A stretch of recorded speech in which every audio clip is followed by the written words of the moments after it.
Recently সব আপুরা আমাকে ইনবক্স প্লাস কমেন্ট বক্সে একটা টপিকে কোশ্চেন করছে, আপু বাবুদের স্ক্যাবিস আর আপনাদের স্ক্যাবিস থেকে কি করে ভালো হলেন, কি করলেন, ডক্টর কি মেডিসিন দিয়েছে সেগুলো প্লিজ বলবেন। তো আমার তো আপু ছোট বাবু নিয়ে হচ্ছে জন্য দেখেন কি করে, তো ছোট বাবু নিয়ে জন্য আমাকে আপু রিপ্লাই দেওয়া সম্ভব হয় না, কারণ অনেক ডিটেলসে বলতে হবে।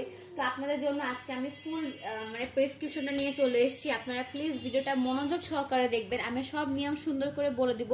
আর স্ক্রিনে একটু ভালো মতো খেয়াল করবেন, আমি কিন্তু স্ক্রিনে ওষুধের নাম টাম সবকিছু সুন্দর করে লিখে দিব। তো শুরুতে বাচ্চাদেরটাতে আমি আসি। বাবুদের প্রথমে এই যে ইরোমাইসিন, এটা বাদ, এটা বাবু পাতলা পায়খানার জন্য দিয়েছে, এটা বাদ। বাবুকে আপনি খাওয়াবেন হচ্ছে অ্যাট্রিজিন, সকালে 15 ফোঁটা, রাত্রে 15 ফোঁটা করে। এটা হচ্ছে অ্যাট্রিজিন, স্ক্রিনে কিন্তু নাম লিখে দিব, অবশ্যই ভালো মতো করে নোটিস করবেন। সেকেন্ড, এটা হচ্ছে কিটো ফ্রেশ একটা শ্যাম্পু, এটা দিয়ে বাবুকে গোসল করাতে হবে। এই যদি কিটো ফ্রেশটা না পান তাহলে ইউজ করবেন নিজোডার, মানে এটার পরিবর্তে ওইটা, এটা আমি স্ক্রিনে লিখে দিব। এবার আসি লরিক্স লোশন। এই লোশনটা হচ্ছে আপনারা বাবুর মাথা থেকে মানে গলা থেকে শুরু করে পায়ের পাতার নিচ পর্যন্ত মাখাবেন। বাবুর মুখে বাবুর মাথায় কখনো লোশনটা দিবেন না। যদি স্ক্যাবিস প্রচুর বেশি হয় সবার, তাহলে এই লোশনটা পরপর 3 দিন মাখাবেন, 3 দিন।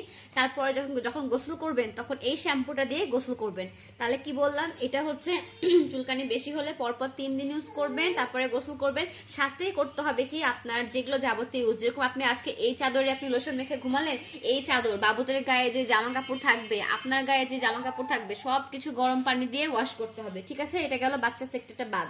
এবার আমি আসি আপনাদেরটাতে নিয়ে। যারা আগেই শুরুতে বলে দিই, যারা প্রেগনেন্ট আছেন তারা এই ওষুধগুলা একদম খাবেন না।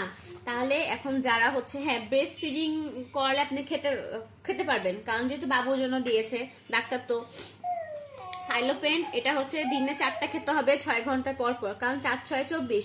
অ্যান্টিবায়োটিক 10 দিন খাবেন, নাম হচ্ছে ফাইলোপেন, আমি স্ক্রিনে লিখে দিব। টেলফেক্স হচ্ছে রাতে একটা আর সকালে একটা, 1 মাস। তো আমাদের 1 মাস লাগেনি, আমাদের এমনি ভালো হয়ে গেছে 1 মাসের আগেই। আর যে লোশন আর হচ্ছে এই শ্যাম্পুটা সেম, পরপর এখানে লিখাই কিন্তু আছে পরপর 3 দিন। যদি বেশি থাকে তাহলে হচ্ছে পরপর 3 দিন লোশন মেখে এই শ্যাম্পু দিয়ে গোসল করবেন। শ্যাম্পুটা কিন্তু মাথায় দেওয়া যাবে, কিন্তু লোশনটা মাথায় আর মুখে দেওয়া যাবে না। আপনারা কাইন্ডলি সবাই ভিডিওটা ভালো মতো দেখবেন, তারপরে কোশ্চেন করবেন, কারণ আমি কিন্তু আমার ভিডিওতে সবকিছু বলে দিই। যদি আপনারা একটু মনোযোগ সহকারে শুনেন, আপনাদের আর এক্সট্রা করে ইনবক্স করতে হবে না। আর তারপরও যে এটা খেলে শুধুমাত্র ভালো হবে তা না, আপনারা অবশ্যই ডাক্তারের পরামর্শ নেবেন। আমার বাচ্চা এটা খেয়ে ভালো হয়েছে, কারণ ম্যাক্সিমাম আমি যখন ডাক্তারের কাছে গেছিলাম সব বেবিরা এই প্রবলেম নিয়েই গেছিল। যদি ওখানে 50টা রোগী থাকে, তার মধ্যে আমি মনে হয় 20টা রোগী স্ক্যাবিসের রোগী পেয়েছিলাম। তো ঘুরে ফিরে একই ওষুধ দিবে, অনেকে হয়তো অনেক লোশনের নাম বলবেন, কিন্তু লরিক্স, এলিমেন্ট প্লাস, তারপরে হচ্ছে আর কি আছে যেগুলো মেখেছি আমরা, সব কিন্তু একই। স্ক্যাবিস 5%, এগুলো সব একই লোশন, একই ক্রিম, একই কাজ।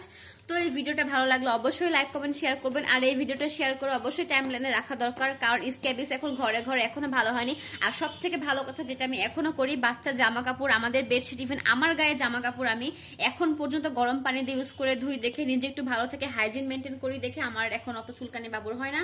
আর বাইরে থেকে যারা আসবে অবশ্যই বাবুকে বলবেন স্যানিটাইজ করে তারপর ধরতে। তো ভিডিওটা ভালো লাগলে অবশ্যই সবাই শেয়ার করবেন। আজকে ভিডিওটা এই পর্যন্ত, সবাইকে আল্লাহ হাফেজ, আসসালামু আলাইকুম।